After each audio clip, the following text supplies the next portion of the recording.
Hi friends, आपके favourite show Madhubala एक इश्क एक जुनून का नाम बदलकर मधुबाला एक इश्क और इश्क के शोले रख देना चाहिए, क्योंकि इस शो में प्यार का जुनून कम, नफरत के शोले ज्यादा भड़कते नजर आते हैं। क्योंकि कभी तो आरके और मधुबाला के बीच ये शोले भड़कते हैं और अब बलराज खुद धमका है पुराने बुझे हुए शोलों को भड़काने के लिए।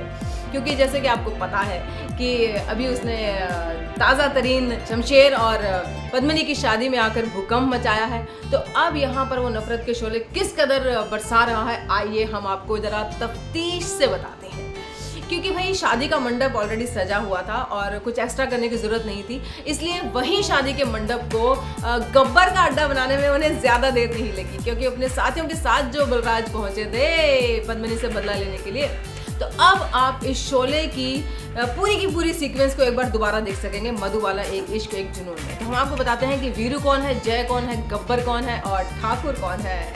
तो चलिए, गब्बर तो हमारे एज यूजुअल बलराज चौधरी जी हैं, जिन्होंने आकर सब पर अत्याचार शुरू किया है। और आप रस्सियों से बंधे हुए जिन्हें देखेंगे, जैसे कि हमारे बसंती और वीरू को बांध दिया गया था, ऐसे ही रस्सियों से बांधा गया है मधुबाला को, शमशेर को और पद्मिनी को। अब आप गैस कीजिए कि तीनों में से वीरू, बसंती और ठाकुर कौन होगा।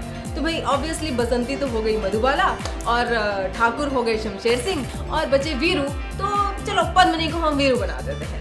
तो खैर, अब ये तीनों रस्सियों से बंधे हैं।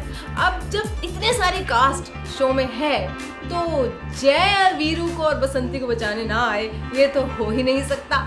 यानी कि आरके मधुबाला एंड फैमिली को बचाने पहुंचेंगे, ये तो तय है। मगर वो कैसे पहुंचेंगे, ये हम आपको अभी थोड़ी देर में बताएंगे, क्योंकि हमें पता है कि आप ये जानने के लिए बेताब हैं। क्योंकि आरके ने ली है एक बहुत ही धमाकेदार एंट्री, और वो एंट्री अभी आपको बताती हूँ। मगर उससे पहले एक और राज पर से पर्दा हटाती हूँ। भाई देखिए, जब पूरी शोले की सीक्वेंस वहाँ पर है, तो ऐसे में अगर एक आइटम नंबर ना हो तो फिर जरा कुछ कहानी में मजा नहीं आएगा। तो भाई आइटम नंबर हेलन की जगह आइटम नंबर करने के लिए जसबीर आ रही हैं, और ये आपको ठुमके लगाते नजर आएंगी। गजर ने किया है इशारा, घड़ी भर का है फिर सारा, तमाशाई बन जाएंगी खुद तमाशा, और बदल जाएगा ये नज़ारा। और डेफिनेटली ये नज़ारा बदलने के लिए आरके वहाँ पहुँचेगा। और हम आपको बताते हैं, आरके अपनी बाइक पर स्टंट करते हुए सेट पर पहुंचेंगे। यानी कि एक धमाकेदार एंट्री के साथ आरके ऐसा स्टंट करते नजर आएंगे जो शायद आपने टीवी पर पहले कभी नहीं देखा हो।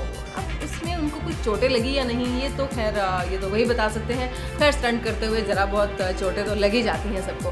खैर, अब आरके जब वहाँ पहुँचेंगे और किस तरह से वो पूरी की पूरी फैमिली को बचाएंगे, ये सचमुच में देखने वाला एपिसोड होगा। तो आप इसे बिल्कुल मिस मत कीजिएगा। और अगर कुछ स्पेशल इसके बारे में जानना चाहते हैं, तो उसके लिए तो आपको चैनल सब्सक्राइब करना पड़ेगा, क्योंकि हो सकता है कुछ और मसाला और कुछ और सस्पेंस लेके मैं आपके लिए फिर से हाजिर रहूं। तो चैनल सब्सक्राइब कीजिए, इस वीडियो को लाइक कीजिए और हाँ, कमेंट कीजिए। सो फ्रेंड्स, इससे पहले कि मैं आपको बाय बोलूं, आप झट से मुझे एक सवाल का जवाब दीजिए। मुझे ये बताइए कि शोले की पूरी सीक्वेंस में जब सीक्वेंस बिल्कुल एंड पर पहुंचेगी, तो वहाँ ऐसा कौन सा कैरेक्टर होगा जो आकर ये कहेगा, the one and only famous dialogue, इतना सन्नाटा क्यों है भाई। जल्द से गैस कीजिए और बताइए कि ये कैरेक्टर कौन हो सकता है। आप देख रहे हैं रूबी अनसेंसर्ड, क्योंकि कोई भी खबर मेरी नज़र से नहीं छूटी। यही तो है रूबी की खूबी। Keep on watching Ruby uncensored.